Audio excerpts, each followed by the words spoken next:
सिर्फ वक्त के भरोसे मत बैठिए, किस्मत वालों के हाथ एक बार खाली रह सकते हैं, मेहनत करने वालों के कभी नहीं। इसलिए मेहनत करते रहें, इसका प्रतिफल आपको अवश्य मिलेगा। राधे राधे, मैं हूँ एस्ट्रोलॉजर नीलू चौधरी। मेरे चैनल ग्रहों की माया में आपका स्वागत है। देखिए, ये जानकारी मैं आपको चंद्र राशि, चंद्र कुंडली के आधार पर दे रही हूँ। चलिए जानते हैं कैसा रहेगा वृश्चिक राशि वालों सितंबर का महीना आप लोगों के लिए। सबसे पहले जानते हैं ग्रहों की स्थिति क्या रहने वाली है। आपकी राशि के स्वामी मंगल 11th हाउस में रहेंगे, राहु 4th हाउस में रहेंगे, शनिदेव आपके 5th हाउस में रहेंगे, 8th हाउस में जुपिटर रहेंगे गुरु बृहस्पति, और 9th हाउस में शुक्रदेव विराजमान रहेंगे, और 10th हाउस में सूर्य केतु बुध विराजमान रहेंगे। ये थी ग्रहों की स्थिति। चलिए जानते हैं कैसा रहने वाला है सितंबर का महीना। बात करते हैं आपके फर्स्ट हाउस की। फर्स्ट हाउस के स्वामी मंगल आपके 11th हाउस में विराजमान है 13 तारीख तक, यानी कि अर्थ साइन में, कन्या राशि में। और 11th हाउस हमारी इच्छाओं का, डिजायर्स का, लाभ का, आय भाव। देखिए, फर्स्ट हाउस होता है हम स्वयं, और 11th हाउस में मंगल सूर्य बुध के साथ विराजमान रहेंगे। सूर्य और मंगल दोनों अग्नि ग्रह, फायर एलिमेंट है। इन दोनों के योग से ऊर्जा, साहस और आत्मविश्वास की प्रधानता देखने को मिलती है। सूर्य एकादश भाव के कारक होते हैं। एकादश भाव में सूर्य मंगल विशेष लाभ इच्छा पूर्ति करने वाले होते हैं। सूर्य और बुध का योग, बुधादित्य योग भी निर्मित कर रहे हैं। बुध अपनी स्वयं की राशि कन्या में आपकी राशि के स्वामी 13 सितंबर तक आपको लाभ प्राप्त करेंगे। जैसे ही ये 13 सितंबर के बाद 12th हाउस में प्रवेश करेंगे, वह खर्च के भाव में। 13 सितंबर से पहले मंगल बैठे तो शत्रु राशि में है। क्या रिजल्ट आपको देखने को मिलेगा इससे? कि बीच बीच में आपको थोड़ी सी टेंशन देते रहेंगे, एंजाइटी देते रहेंगे, और शनि की पूर्ण दृष्टि। आप अपने कार्यों को लेकर के ना इस टाइम इरिटेटेड रहेंगे। यदि आपको कोई रोका टोकी करेगा तो आपको ये अच्छा नहीं लगेगा, लेकिन उसके बावजूद भी आप अपने कार्यों में सफलता प्राप्त करेंगे, क्योंकि लगन का स्वामी इच्छा पूर्ति के भाव में है। बात करते हैं सेकंड हाउस की। सेकंड हाउस में धनु राशि, जिसके स्वामी गुरु बृहस्पति अतिचारी अवस्था में आपके 8th हाउस में विराजमान है। गुरु की पूर्ण दृष्टि अपने ही भाव धनु राशि पर। और सेकंड हाउस किस चीज का होता है? परिवार का, सेविंग का, धन संचय का, वाणी का।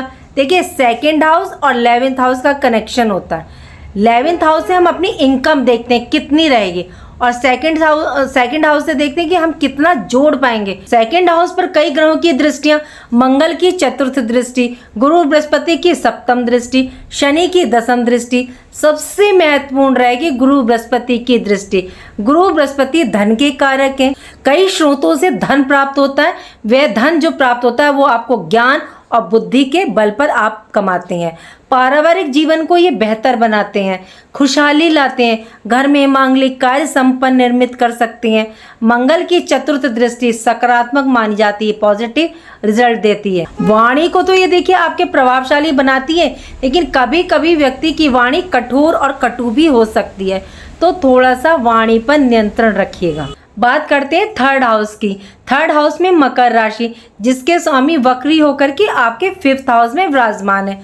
और थर्ड हाउस मेहनत का, एफर्ट्स का, पराक्रम का, आपकी हॉबीज का, छोटी यात्राओं का, छोटे भाई बहन कम्युनिकेशन का। तो इस टाइम में आप अपने ज्ञान के आधार पर अपने कम्युनिकेशन को सुधारेंगे। कम्युनिकेशन इस टाइम आपका प्रखर हो जाएगा, बहुत डोमिनेटिंग हो जाएगा। कम्युनिकेशन के द्वारा आप अपने काम को कर पाएंगे। पराक्रम के द्वारा आप अपने कार्य को पूर्ण करेंगे। छोटी यात्राओं से आपको आपके कार्य में रिजल्ट प्राप्त होंगे। बात करते हैं 4th हाउस की। 4th हाउस में राहु देव विराजमान है, और 4th हाउस काल पुरुष की कुंडली में चंद्रमा का स्थान है, यानी आपके मन का स्थान, हृदय का स्थान।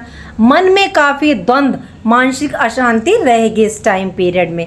राहु अब गुरु के नक्षत्र पूर्वा भाद्रपद नक्षत्र में है, और राहु देखिए अकल्पनीय है। ऐसे विचार, ऐसी भावनाएं, ऐसे पोजीशन के नेतृत्व के साथ उपलब्धियां 4th हाउस में आपको मिलेंगी। 4th हाउस पेरेंटल प्रॉपर्टी, जनता का। सूर्य की दृष्टि 17 सितंबर तक, तो माता के साथ देखिए संबंध बना करके रखें। केतु की भी दृष्टि आपके 4th हाउस पर, तो इस टाइम पीरियड में आप थोड़ा सा संभल कर चलें। यदि आप अपने घर पर ही रहते हैं, यदि आप अपने घर से दूर रह करके कार्य करते हैं, तो उसके लिए बहुत अच्छा है। तो केतु देव की दृष्टि आपको काफी रिजल्ट प्रदान करेगी। माता के स्वास्थ्य का ध्यान रखिएगा। यदि आप भूमि, भवन, वाहन लेना चाह रहे हैं या कोई प्रॉपर्टी लेना चाह रहे हैं, डील करना चाह रहे हैं, तो देखिए संभल करके चलेगा, बहुत सोच समझ के।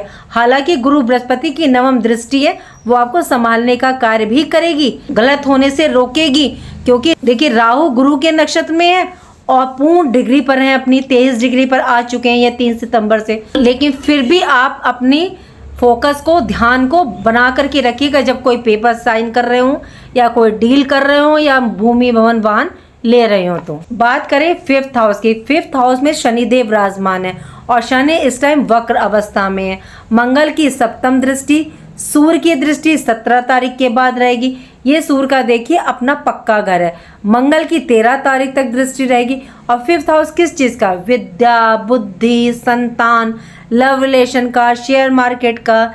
5th हाउस के स्वामी गुरु बृहस्पति हैं और इनकी दृष्टि आपके 12th हाउस पर है। और 5th हाउस में शनि देव विराजमान है। इसका मतलब एजुकेशन में एफर्ट्स आपको डालना पड़ेगा। शनि कर्मा प्लेनेट है, मेहनत तो देखिए करनी पड़ेगी। ये महीना शिक्षा की दृष्टि से मेहनत वाला रहेगा। लेकिन गुरु बृहस्पति इस भाव के स्वामी हैं, इसके स्वामी 8th हाउस में, तो एक्सपेक्टेशन से कम रिजल्ट, मतलब जितना आपने सोचा उससे थोड़ा सा रिजल्ट कम देखने को मिल सकता है। गुरु बृहस्पति की दृष्टि 12th हाउस पर होने से यदि आप शिक्षा की दृष्टि से दूर जाना चाहते हैं, विदेश जाना चाहते हैं, तो ये अच्छा योग निर्मित कर रहे हैं। यदि किसी इंस्टीट्यूट में, कोचिंग में आप एडमिशन लेना चाहते हैं, तो इसके बहुत अच्छे योग निर्मित हो रहे हैं। कोई एग्जाम परीक्षा है तो वो आपकी ठीक रहेगी। शनि है तो देखिए फोकस बना करके चलिएगा, आलस से दूर रहिएगा। बात करते हैं प्रेम, प्यार, लव रिलेशन की।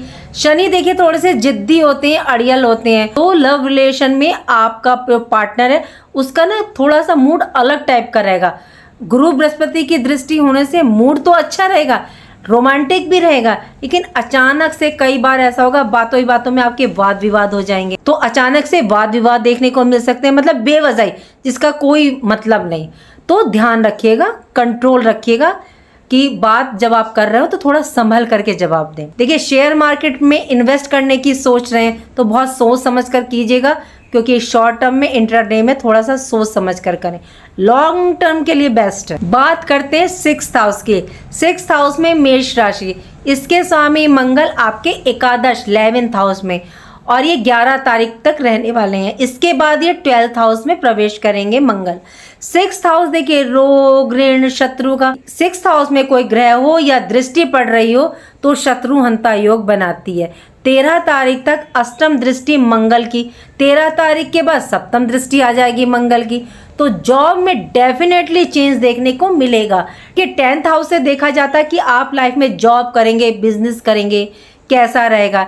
लेकिन 6th हाउस से देखा जाता है कि आपको जॉब में कितनी सक्सेस प्राप्त होगी, ये 6th हाउस से देखा जाता है। या जो आप जॉब के लिए कोई एग्जाम दे रहे हैं तो वो आप सफल कर पाएंगे या नहीं, वो 6th हाउस से देखा जाता है। इस दौरान देखिए ऋण लेने से बचें, स्पेशली 13 तारीख के बाद।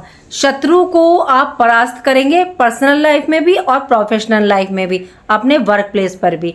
इंटरव्यू, कोई कॉम्पिटिटिव एग्जाम है तो उसकी दृष्टि से काफ़ी अच्छा है कि जो साहस, एनर्जी आपको चाहिएगी प्रिपरेशन के टाइम के लिए, वो आपको यहाँ मंगल देव प्रदान करेंगे। बात करते हैं 7th हाउस की। 7th हाउस में वृषभ राशि, इसके स्वामी शुक्र देव आपके भाग्य भाव में। मिड सितंबर के बाद ये 10th हाउस में प्रवेश करेंगे। केंद्र के स्वामी त्रिकोण में राजयोग का निर्माण कर रहे हैं और भाग्य स्थान में बहुत अच्छी पोजीशन में है। वैवाहिक जीवन के लिए तो देखिए उत्तम है कि लाइफ पार्टनर के स्वभाव में बहुत चेंज देखने को मिलेगा, चाहे पर्सनल लाइफ हो चाहे प्रोफेशनल। मूड मतलब अच्छा रहेगा। यात्रा के योग कैरियर की दृष्टि से बन सकते हैं। यदि आप लाइफ को लेकर के कुछ प्लानिंग कर रहे हैं तो उसमें आपको लाभ ये निर्मित करेंगे। लाइफ पार्टनर का मतलब भाग्य उदय होगा। बिजनेस व्यापार की दृष्टि से उत्तम रहेगा ये महीना।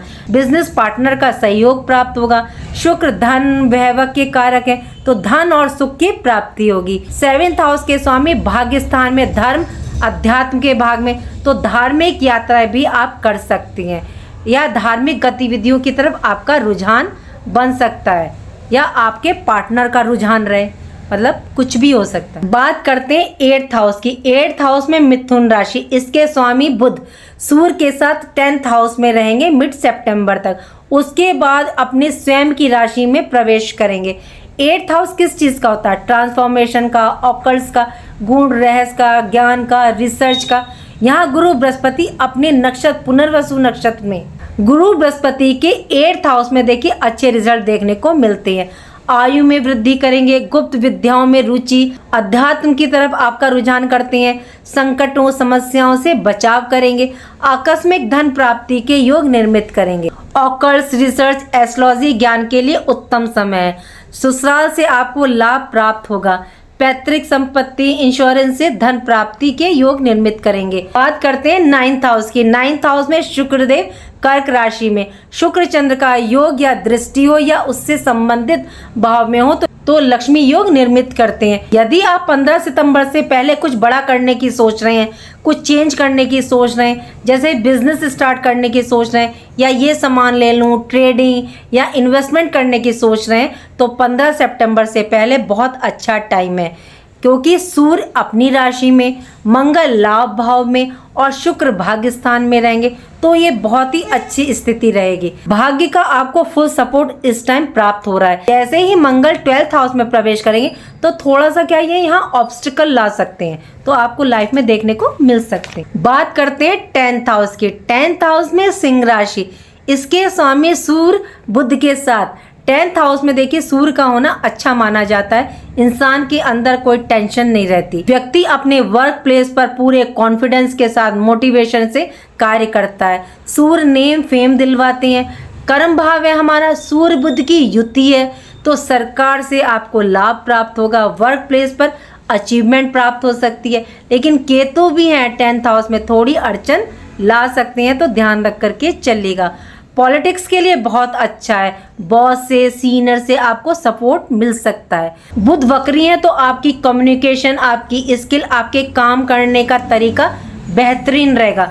विशेष तौर से 15 सितंबर से पहले बिजनेस व्यापार के लिए तो देखिए बहुत अच्छा टाइम पीरियड है। बात करते हैं 11th हाउस की। 11th हाउस में कन्या राशि, यहाँ मंगल देव विराजमान है। 17 तारीख से सूर्य प्रवेश करेंगे, 14 से बुध प्रवेश करेंगे। कन्या राशि 11th हाउस लाभ, इच्छा पूर्ति का, इनकम का भाव है। आप अपनी मेहनत कर्म के द्वारा इच्छा पूर्ति करेंगे, जिसमें आपको भाग्य का पूरा सपोर्ट मिलेगा, साथ प्राप्त होगा। पिता बॉस सीनियर से देखिए 17 तारीख के बाद वाद विवाद करने से बचे। बड़े भाई बहनों का भी है तो बड़े भाई बहनों का आपको फुल सपोर्ट मिलेगा, और इस दौरान आपका सोशल दायरा बढ़ेगा, जिससे क्या होगा कि आपको आने वाले टाइम में, फ्यूचर में अपने कैरियर की दृष्टि से काफ़ी उत्तम रहेगा। बात करते हैं 12th हाउस की। 12th हाउस में तुला राशि, जिसके स्वामी शुक्रदेव आपके भाग्य स्थान में। 13 तारीख के बाद मंगल 12th हाउस में प्रवेश करेंगे। 13 के बाद राहु की दृष्टि मंगल पर, तो देखिए लड़ाई झगड़े वाद विवाद करने से बचिएगा। व्यर्थ के झगड़े कोर्ट कचहरी से दूर रहिएगा। वाणी को संभालिएगा। कभी आप वाणी से किसी को कुछ कह दें और छोटी सी बात बहुत बड़ी बन जाए, तो संभल के रहिएगा इस दौरान। हालांकि गुरु बृहस्पति की दृष्टि है, बचाने का कार्य करेगी। हॉस्पिटल का भाव है, तो अपने स्वास्थ्य पर थोड़ा सा ध्यान रखिएगा। इम्यूनिटी आपकी इस टाइम वीक हो सकती है, और 13 के बाद विशेष तौर से हेल्थ का ध्यान रखिएगा। स्टमक प्रॉब्लम हो सकती है, टेंशन हो सकती है, हेडेक रह सकता है, इसका ध्यान रखिएगा। विदेश रिलेटेड गतिविधियों के लिए अच्छा है। देखिए ये बात मैं फिर दोबारा आपको बता रही हूँ, यदि आप कोई डिसीजन ले रहे हैं या कोई डॉक्यूमेंट्स पर आप सिग्नेचर कर रहे हैं या डॉक्यूमेंट्स वर्क कर रहे हैं, तो उत्तेजित होकर के एक्साइटमेंट में आकर के ना करें कोई भी सिग्नेचर। उसको पढ़ लें, समझ लें, या किसी से राय ले लें, तब कीजिएगा। मतलब शांति से कीजिएगा, सोच समझ करके निर्णय लीजिए। 30 सितंबर महीने की प्रेडिक्शन वृश्चिक राशि के जातकों के लिए। अब चलिए आपको उपाय क्या करना है। उपाय तो करके चलना पड़ेगा। शनि वक्री है, मंगल भी आपके 13 तारीख के बाद 12th हाउस में आ जाएंगे, खर्चे भाव में। तो आपको क्या करना है, आपको मंगल की आराधना करनी है, मंगल की पूजा करनी है। मंगलवार को, शनिवार को आप चोला चढ़ाएं, सुंदरकांड करें, बजरंग बाण पढ़ें, इनका मीठा पान चढ़ाएं, लेकिन संध्या समय कीजिएगा। इससे शनि भी कंट्रोल रहेंगे और मंगल देव भी। और शिव की अगर आराधना करते हैं तो इससे बेस्ट कुछ नहीं हो सकता। आप शिव की आराधना कीजिएगा। 1 लोटे जल में गुड़, शहद, शक्कर, दूध जो भी डालना चाहे डाल लिएगा और आप शिवलिंग पे चढ़ाइएगा। और वैसे भी आपको रिजल्ट देगा, क्योंकि कल चंद्र ग्रहण है तो इसमें भी आपको रिजल्ट देगा यदि आप परसों भी जल चढ़ाते हैं तो। उम्मीद करती हूँ कि जो जानकारी मैंने आपको दी वो आपको पसंद आई होगी। पसंद आई है तो लाइक कीजिएगा, कमेंट बॉक्स में हर हर महादेव लिखिएगा और मेरे चैनल गाँव की माया को सब्सक्राइब कीजिएगा। राधे राधे, जय माँ बाबा।